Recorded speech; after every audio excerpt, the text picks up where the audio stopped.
KS. Narasimhaswamy, ಕಾದಂಬರಿಗಾರ್ತಿ ತ್ರಿವೇಣಿಯಂತಹ ದಿಗ್ಗಜರು ಜನಿಸಿದ ಈ ಅಕ್ಷರ ಬೀಡಿನಲ್ಲಿ 48 ಹಾಗೂ 63ನೇ ಅಖಿಲ ಭಾರತ ಸಾಹಿತ್ಯ ಸಮ್ಮೇಳನಗಳು ಅದ್ವಿತೀಯವಾಗಿ ಜರುಗಿ ನಾಡಿನ ಕನ್ನಡಿಗರೆಲ್ಲರನ್ನೂ ಬೆರಗುಗೊಳಿಸಿದೆ.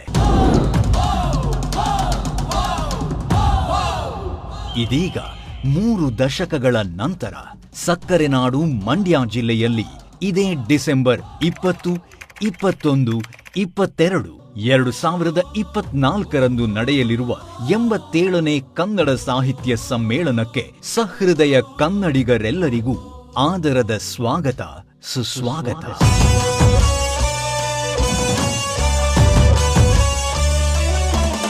ಸಾಹಿತ್ಯ ಲೋಕದ ಮತ್ತೊಂದು ಹೊಸ ದಾಖಲೆಗೆ ನಾವೆಲ್ಲರೂ ಸಾಕ್ಷಿಯಾಗೋಣ.